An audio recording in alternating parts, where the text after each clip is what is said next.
Tonight's agenda is a fascinating one. We're starting off with Viktor Trón, who's going to talk us through the Ethereum Swarm platform that he's put together and built and written. And then we're going to take a short break, and we're going to go into an hour-long panel, so warning, you might want to take your comfort break at that point. We will have a panel about law and the blockchain. So we have 4 esteemed panelists introduced by Stuart Mast. Where's Stuart? Back there chatting. Okay. Thanks to Stuart for putting it all together, and we'll bring that to you now. But without any further ado, Viktor, in your own time.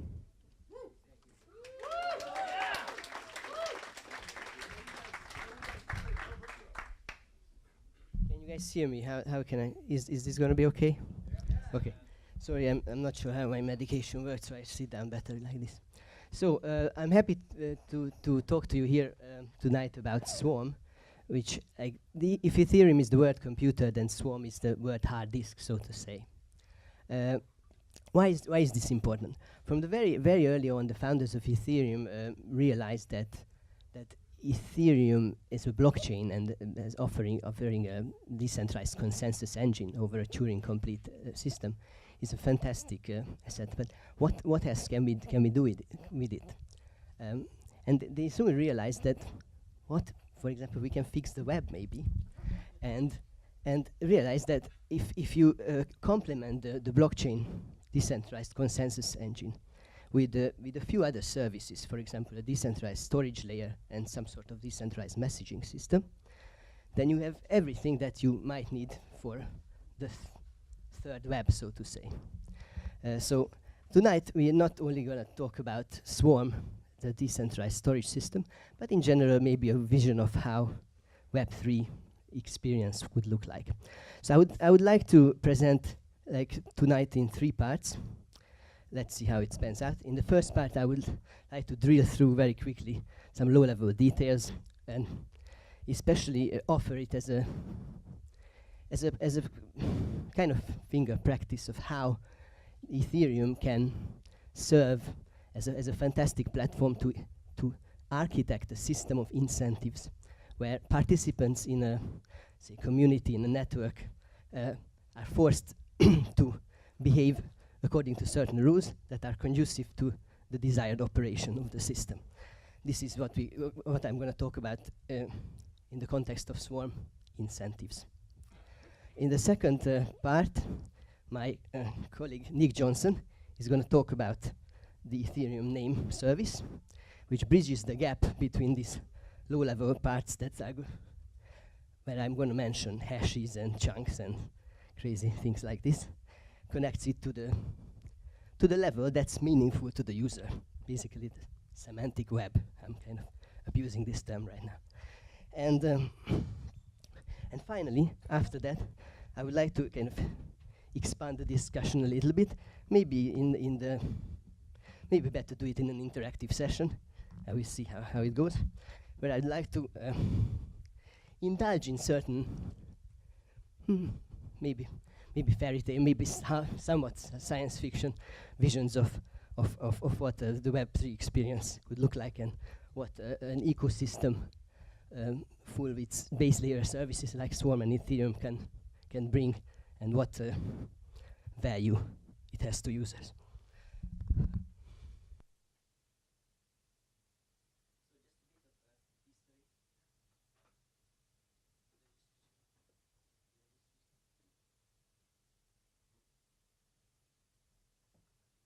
Okay, back on track. So before we go into what Swarm is, maybe a little bit of history is needed. So in the old days of the Web 1, what did you need to do if you produced content and wanted to make it accessible? Basically, you had to have a web server which you operated yourself. You had to pay for the maintenance costs, even though no one cared about your content. And if you happen to be lucky and get, say, slashdotted, or if your content became suddenly popular, look what happened.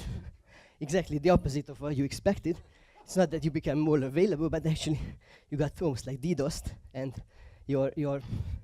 if somehow your server survived this, then you paid horrendous amounts for bandwidth use. And if you were less lucky, then your server crashed, and even those who were able to view it before couldn't any longer. But at those times, you had relatively extensive control over your own content. Now, the infrastructure problem of the web server maintainer was somewhat rectified in the times of Web 2, where cloud providers came up with relatively clever infrastructure that alleviated this problem and offered content providers technology that allowed them to scale according to their popularity. So they basically put clever load balancers in front of servers who took care of spinning up instances as a response to a certain content popularity. However, this came at a certain cost, and as we all know, content producers are more or less forced into what my colleague Daniel likes to call it, the Faustian bargain of content hosting, which is that as in return to this very cheap and sometimes even free services that scale and help content producers to host and serve their content to their audience, they on the way they gave up quite a bit of autonomy over the data. It's not only that it's in these centralized silos power to control the use space, but they often aggregate and collect user profile data that then they can sell on to third parties. And this kind of monetization option has a lot of negative consequences on how the web works. So how can we fix some of these problems? Quite early on, there were solutions which were based on this idea of peer-to-peer. So in these cases, the content is distributed among peers in a distributed network of nodes. And you can see that if you provide some sort of way to take care of redundancy in the network, so that certain pieces of data are replicated well enough that the dropout of certain nodes in the network don't count too much, then you have a situation where your system might end up being more resilient, more fault tolerant, and even zero downtime, which is very rare with centralized solutions. And often you get this deal at the fraction of the cost of what you would have with centralized systems. Of course, the problem with this that some of these solutions from early on, like Napster and the like, were somewhat centralized anyway. So that led to, because they were used for activities of copyright infringement, the powers that be went after them, and most of these outlets were shut down. And ultimately, what remained is BitTorrent, which is a fantastic solution to some of these problems. However, it still has a missing ingredient, which is incentivization. Basically, it's not solved how nodes that help distribute content, so to say, seeding content, what incentivizes them to do so. And still there's a problem of content producers not very easily being able to share the costs of sharing their content with their audience, with their consumers. There's no frictionless way to do that. And so this is where Ethereum comes in, and this is where Swarm would like to make a difference. And our team was mainly concentrating on the incentive system. Is somewhat due to the fact that in the fall, when we had certain austerity problems in Ethereum, we cut certain projects' scope, and since in terms of file distribution and sharing, some other solutions already exist, notably IPFS, we concentrated more on aspects that were as yet unsolved. So the incentive system was such a focus. And that explains also why there was the first bit that we came up and wrote 2 papers about. So these are the Ethersphere orange papers, the first 2 in the series that we published. And they, in order to understand them, maybe I just quickly give an overview of how Swarm works. So from the point of view of the user, the Swarm is a document storage system and content delivery network, which offers a serverless hosting solution where you can retrieve data based on the familiar URIs. But underlyingly, what Swarm does is that it chops your data into tiny little pieces and somehow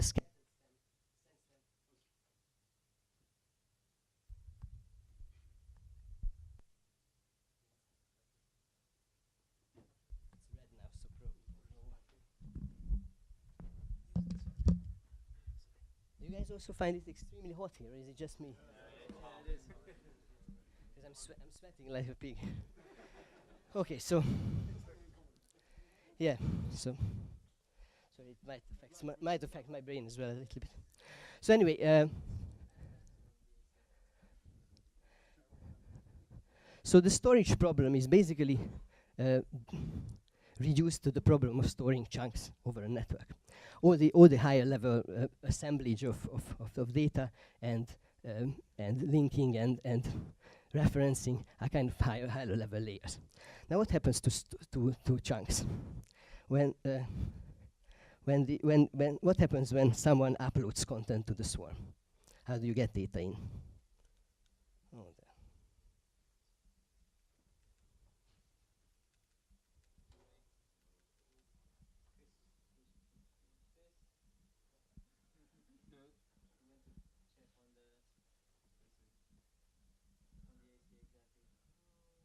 Nick, can you give me a timing? How much time I have?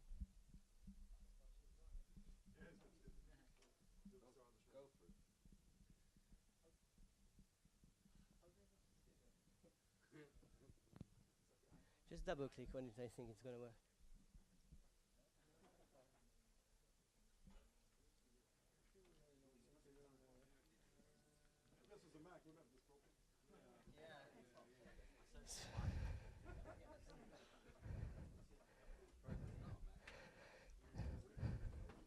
So let me talk.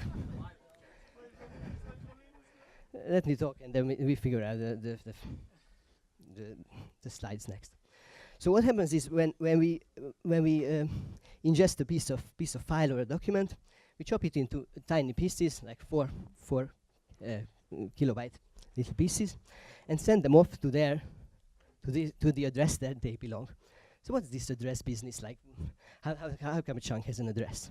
Well, an address is basically a hash of the chunk. A hash of the chunk is a digest that has the properties that is collision free, so and uniformly distributed. So if you have a large number of these chunks, you can be pretty sure that it's uniformly distributed across the address space. Now, the interesting thing is nodes who participate in the swarm network also have addresses, which is based on the hash of their public key, which means that the nodes are immediately linked into into like payable entities, accounts on the Ethereum blockchain. So when chunks are sent out to the network, they basically enter your closest neighbor to that chunk. That's where you send it to first, and through a series of forwarding operations, the chunk will end up at its desired destination, which is at a node that's closest to that chunk address. That node is called the custodian, and that's where through routing protocols, a retriever who wants that content will find that particular chunk. So this is what it looks like. And it's something better.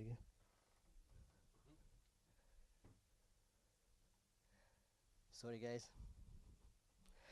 So when we chop the data, this is the chunk tree that we end up with. This is a Merkle tree. that has properties of integrity protection and allows for random access into the files, which means that, for example, you can browse, say, a certain directory path in a huge file system without downloading the whole thing, or you can skip and watch a movie from the middle without downloading the whole stuff. So this allows for all kinds of clever things. So how do you retrieve a content? It's the same way. So you basically send a retrieve request, and you send it to your neighbor that is closest to the address, and recursively all the nodes do the same. So through a series of forwarding hops, the routing algorithm guarantees that your request will end up with the custodian who will be able to serve you with the data. So the interesting thing to note here is that unlike traditional distributed hash tables, Swarm is somewhat specific in that it's not only metadata about the whereabouts of a file that's found within the closest node, but it's actually the data itself. And it has very interesting properties following from this. So I have to speed up a little bit, I guess. So far, out of. I've not been talking for half an hour, have I? Okay.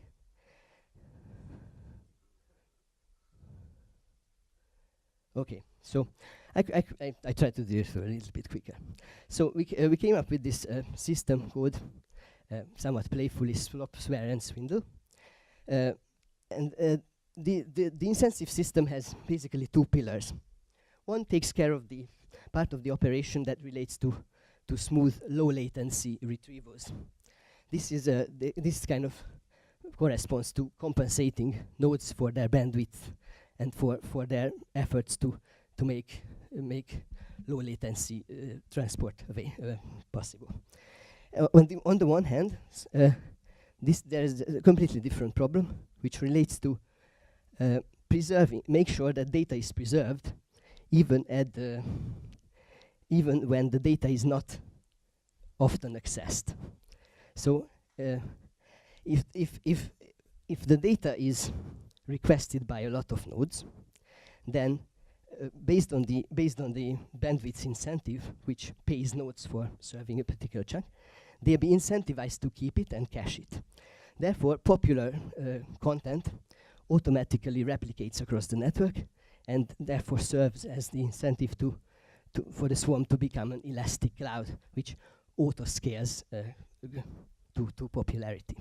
But what happens to things like my backup or my birth certificate that I really want to have in 10 years when I first want to access it, but for 10 years I'm probably never going to care, etc., etc. So for this type of files and documents, there's another incentive system that's needed, which more resembles an insurance system, whereby I buy a promise that you're going to keep a piece of data for me up to a certain time or date of expiry. And I think we should skip some of these details. So the swarm accounting protocol is just a clever way to account for the mutual use of resources when you pass content, pass chunks. So when chunks are retrieved and you answer to delivery requests, then on every live connection there's a tally that calculates, like, give and take, basically how many chunks I gave you, how many chunks you gave me. And on the long run, if we have approximately the same consumption and interest in data, then on the long run this equalizes and our balance will be approximately 0. Now if the tally tilts too much in favor of one peer, then you obviously expect some compensation, and in these cases you send a check to the other person. to the other node. Checks introduce another interesting possibility. You can delay the caching of checks, which saves on transaction cost, and and therefore allows for all kinds of savings.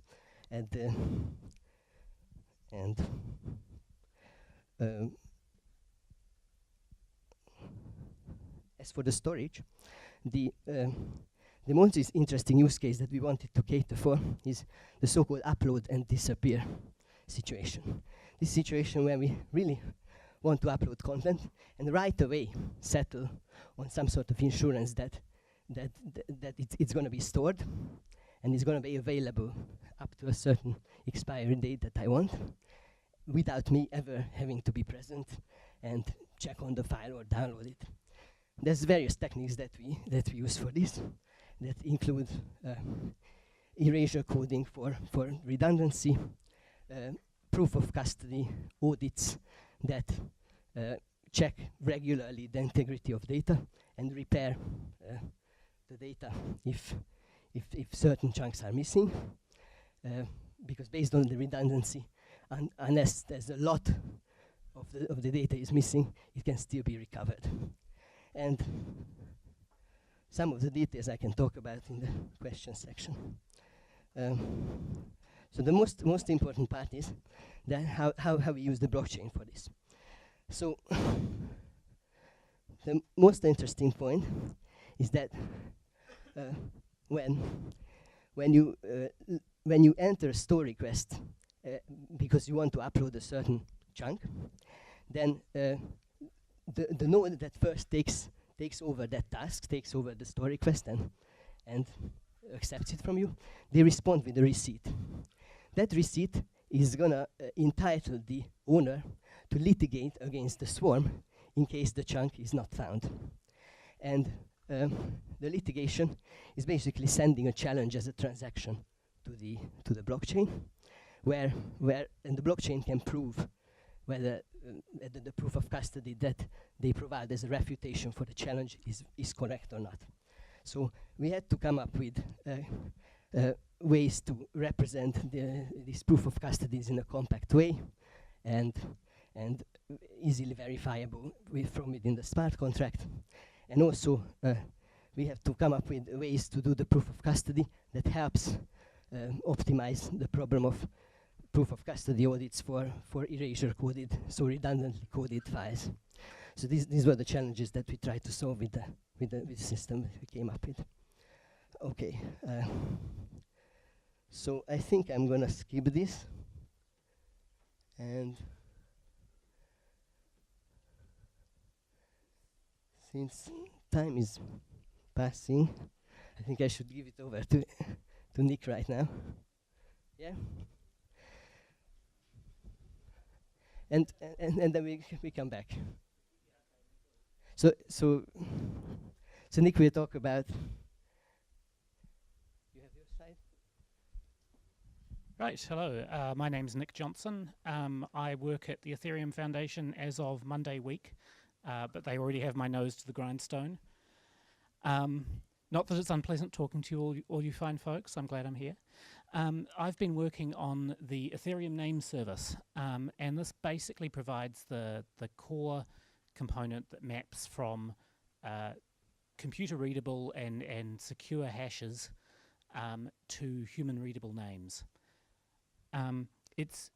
My design goal in building this was to be useful for more than just a single task, much like the DNS system is used for a variety of applications. So why do we need another name service? This may be familiar to some people. And you may already be familiar with NameReg, which is a basic name service that's deployed on Ethereum. It's integrated at a basic level into Web3. And it provides basic name resolution properties.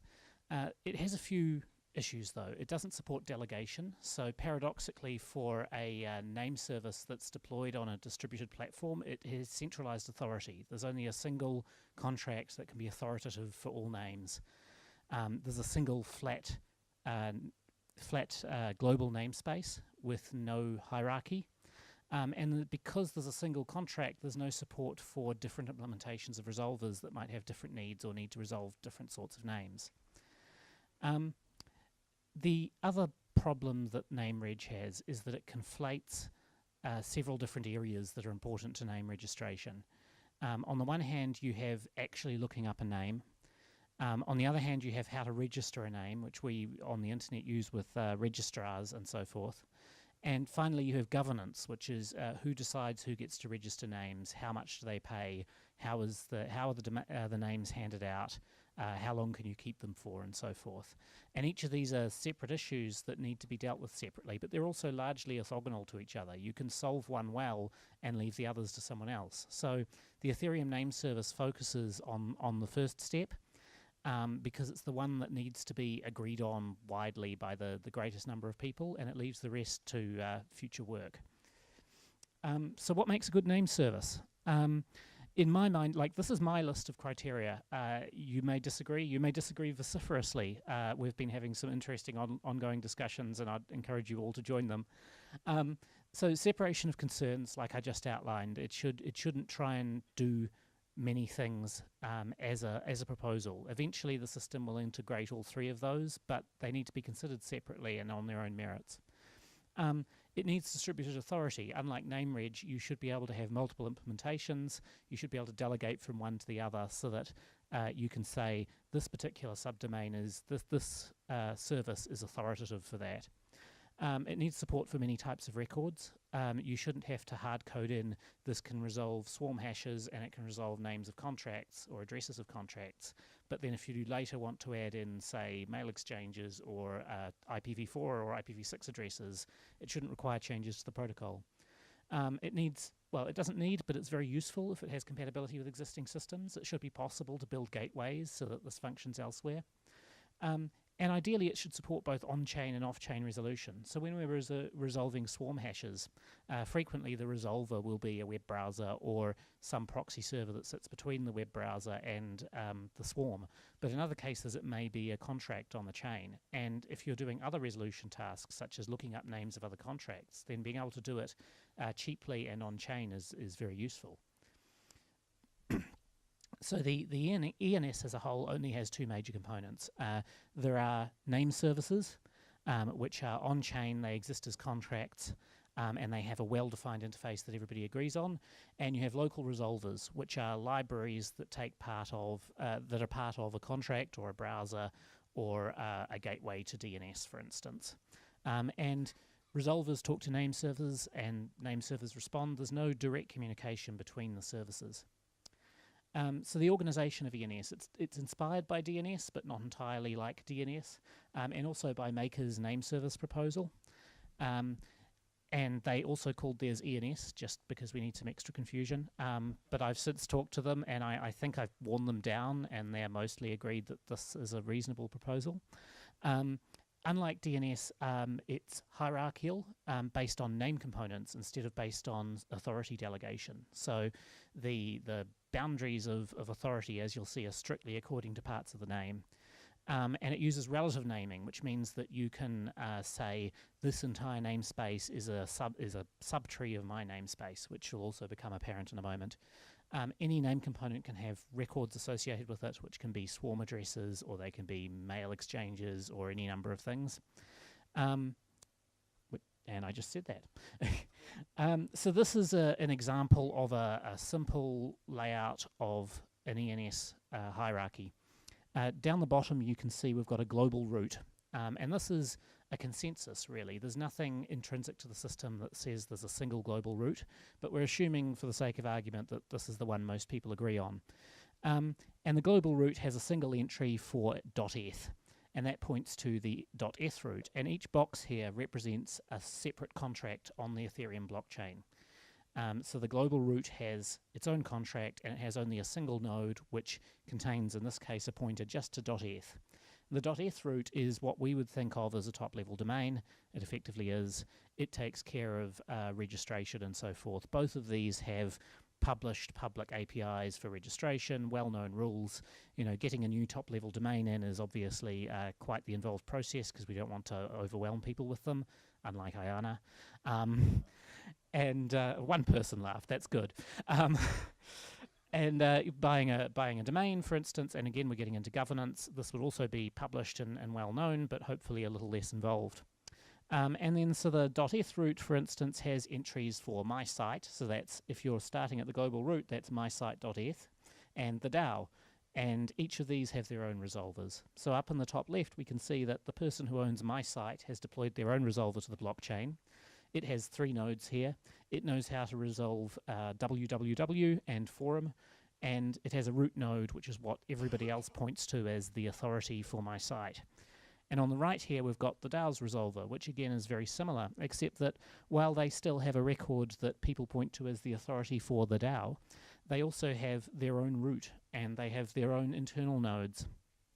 And the point of this is that while most people might point to the global root as the root, you know, much like we all agree on the root servers of the DNS, except a few very strange people, you can also develop your own root, and it can have your own mappings, and it can have the same set or a superset or a subset. And in this case, the DAO has their own internal root. It points to .eth just the same as everyone else. But for internal use, they have a .dao suffix, which only their users can resolve, and that points to some internal sites, for instance. So here we see how you'd resolve, say, www.mysite.eth. You start at the root, you ask it for eth, it points you to the .eth root, the one node in there. You ask that node for a reference to my site, and you get the root of the my site.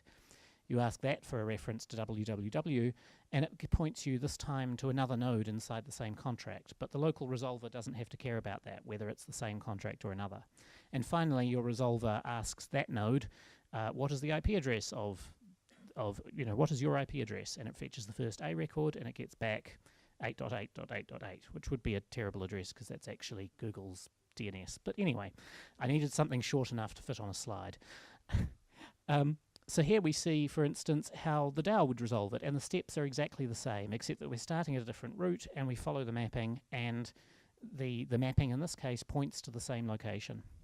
And finally, how the DAO would resolve internal names. The same process is followed, but this time from a route, from a path that can only be followed if you start from their root. So hopefully I've given you a sort of a broad overview of the basic system, of why I think it's necessary, and of what it does. And I hope you're convinced that it distributes authority effectively, and that it separates concerns so that we can deploy the system, and then we can have the argument about how we're going to govern .eth, and also about how we're going to register names, and how long they'll last for, and whether we should have auctions, and so on and so forth. So this is written right now. The ENS spec is available at that URL. It's a draft, but it's fairly complete. It's had a lot of feedback. I'm pretty happy with it, at least. There's a reference name server and local resolver implementations available in Solidity. At that address, github.com/arachnid/ENS. And there's ongoing discussion. If you're interested in this, and I hope some of you are, then join us on Go Ethereum name registry. Scroll back and read some epic arguments about auctions and other Byzantine aspects of how we think we should govern the whole thing, because although I say where concerns are separated, that doesn't stop us arguing about them all at the same time. And I hope this was useful. Thank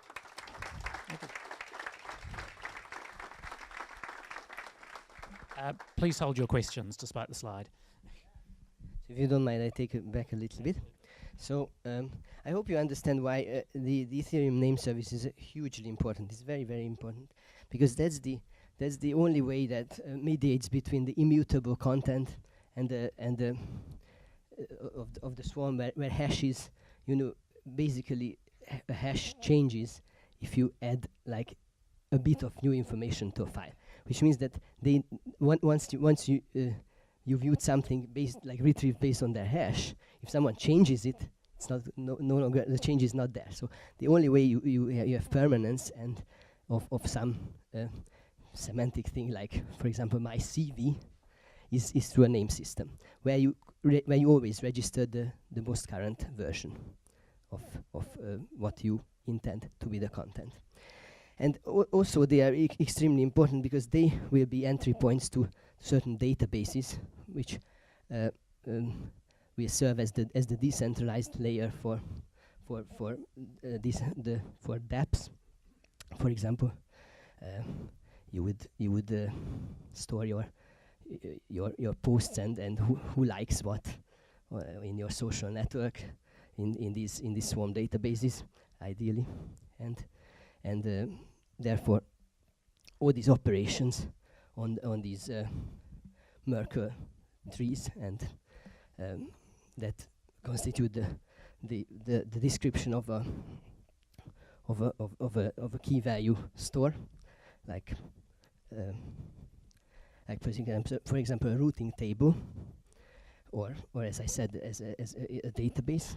They all can be described using the same kind of structures, and since they have the Merkle property, their root hash can be registered on the blockchain, but whole states and whole databases can be easily handled off-chain, and think about them as basically side chains with their own either consensus rules, or it's just user data which where the sole arbiter of or the oracle of what the current state of the data is one user. So the most important takeaway message that I want to kind of wrap up with is that first we targeted the basic requirement from Swarm, that it does not only carry over all the properties that we know, like decentralized storage solutions would have, basically zero downtime, fault tolerance, and censorship resistance, but also provide some sort of incentive layer which makes sure that it's self-sustaining in an economic way over the long term, and provides a stable architecture. So that's our research goal, and of course time will tell whether this stands up to the actual real life, and whether it works out in the wild. So currently the status of the project is we have almost done releasing the POC, that proof of concept, version 0.2. It's if it's gonna be released, then we're gonna open up a test network on the Ethereum modern, and probably invite developers or people interested to join our network, and try testing it with proper use cases, and with proper mass usage. There's a lot of work ahead, and we have basically planned work about for 5 years, for 10 people at least. There's a lot of interesting projects in the making. For example, we're gonna have payment channels implemented via Raiden. Hopefully that collaboration works out really well. Where Raiden Heiko Heiss is a project. They provide the payment channel implementation and the solidity contract part of it's basically a lightning payment network, and Ethereum, which scales very well, and hopefully we can help them provide the routing layer for the swap network that it needs for chained payments. Likewise, we would like to have this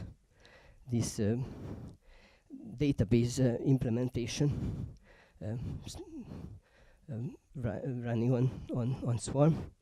That is also the first step towards doing a Swarm-based light client, which is based on the idea that the whole of the blockchain, the state data, and the contract states are also stored in Swarm, and only accessed on demand, the same way as a light client implementation would do.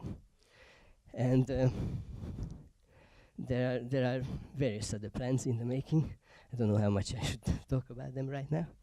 So maybe I should open up to questions rather, because that makes it even a bit more dynamic. Because I can ramble on forever. Yes.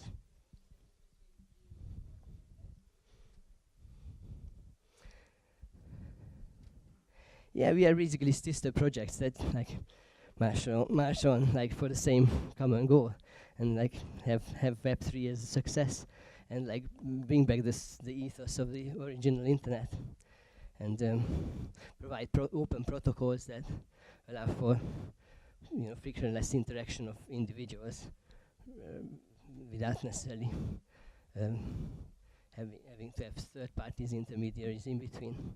And in more technical level, IPFS is basically a Lego kit of Web3. So it defines protocols and abstractions over typical ingredients and components of such decentralized systems, especially related to storage and communication. So, for example, peer selection, routing, chunking, or the way these Merkle DAGs are interpreted. And most of these protocols are extremely valuable, and we planning to refactor some of the Swarm code to comply with some of these standards, but we don't necessarily want to follow the already existing IPFS modules in some of our plans. For example, in the routing protocol, we had some quite original ideas how to make it more efficient, or similarly with the manifests. That the manifests are these JSON objects that describe the routing tables, or almost like describe basically a directory structure in a serverless setting. And these manifests are very similar to what IPFS has as Merkle DAGs, and these describe these hierarchical relationships between nodes. And so we have a slightly different flavor of that than what they're using. But in general, the direction of the two projects are very similar, and we would like to synergize as much as we can.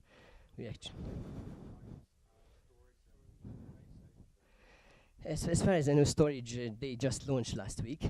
There was a launch party in Berlin, which I just sadly missed.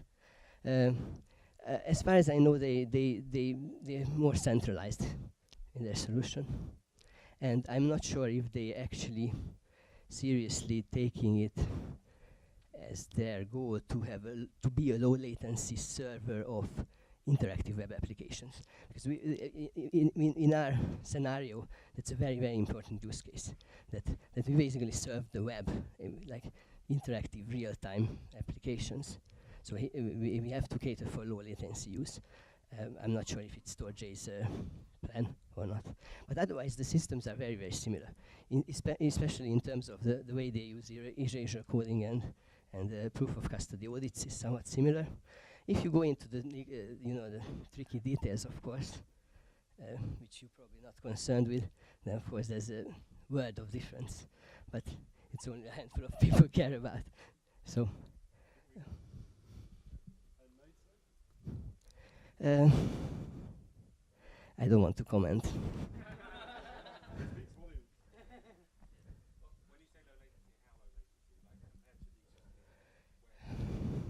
I would like to be faster than the web now, but it's always depends on a lot of circumstances. And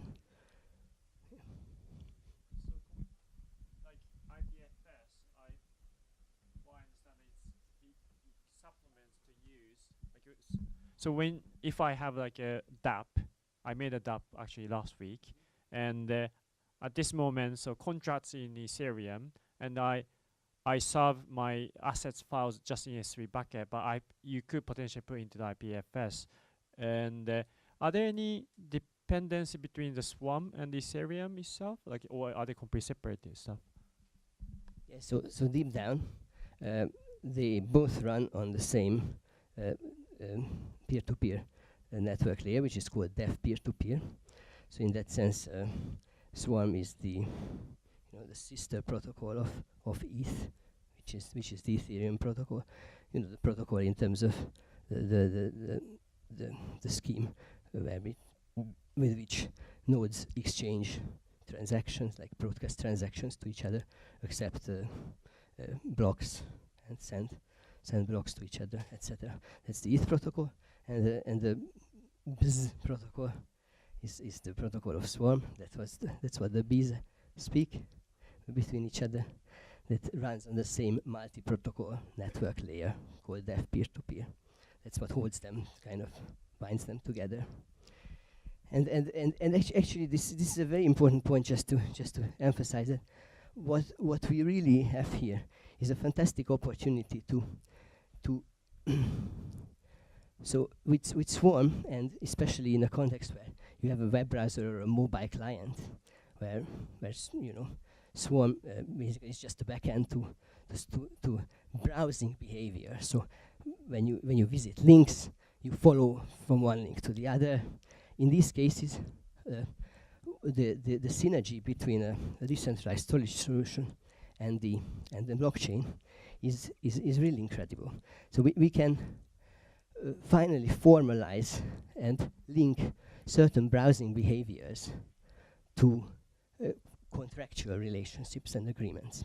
So if you're part of, say, an opt-in community where you say that each time you visit a media file, let's say Imogen Heap's song and like an MP3, then you check whether the smart contract that's triggered by you playing that song is verified, is according to your principles.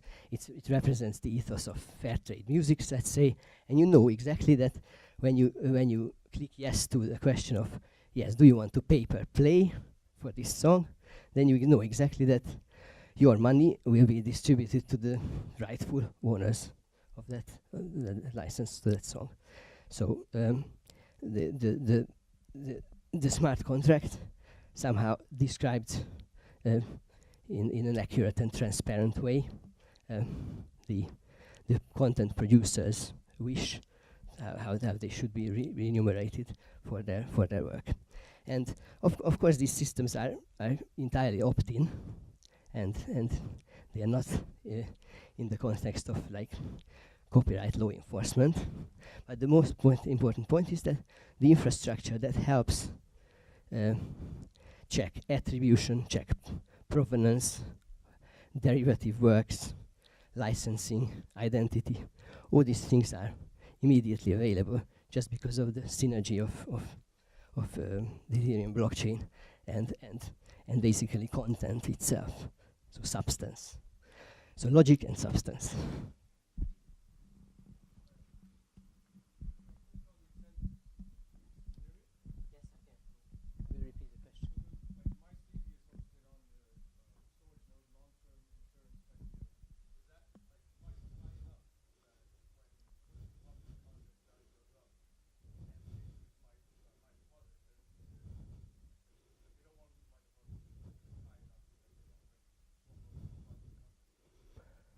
So you're asking like, yes. Yes, so you really don't want to lose your deposit. So the question was like whether there's ever a situation that I promised by giving a receipt to store your birth certificate, or like in particular probably a little chunk of that birth certificate for 10 years.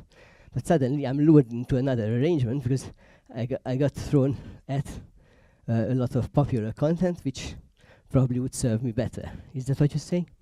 In this case, obviously, that's why a promise has to be a promise. A promise means that even if there's a better circumstances coming to you, you still keep to your original promise. Otherwise, you stand to lose your deposit, and that should be a big enough disincentive. So yes, the answer is yes. We have to be very careful with the actual amounts, so that it will.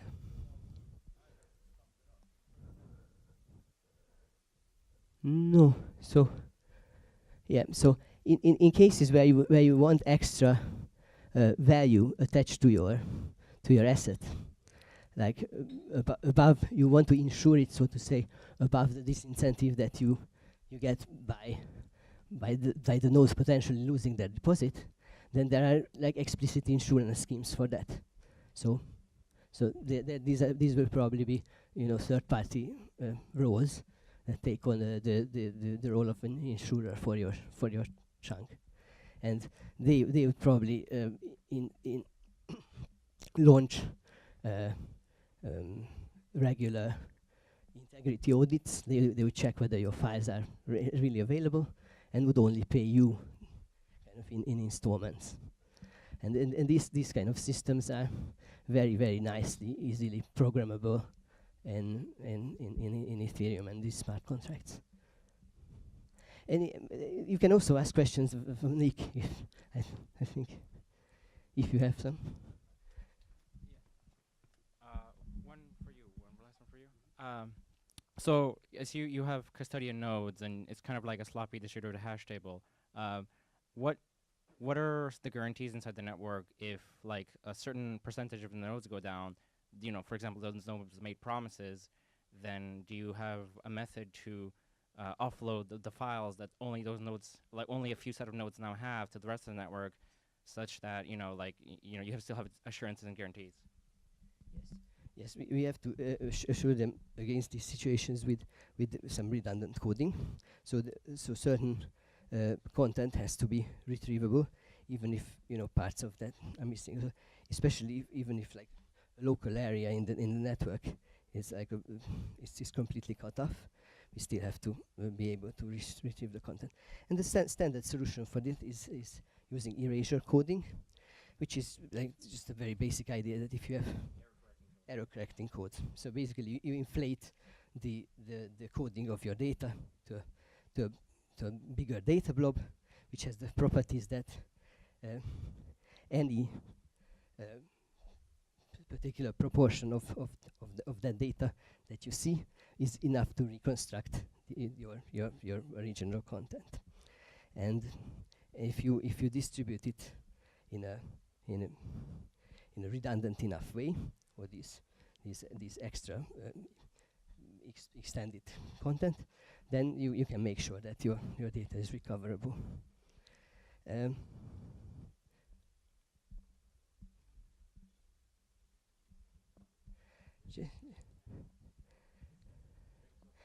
Just also to say that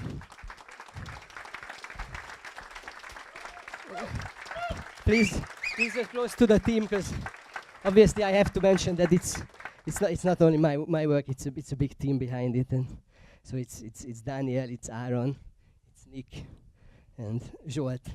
So a lot of people from the Ethereum Foundation and the Halo of Ethersphere. So thank you very much to them as well.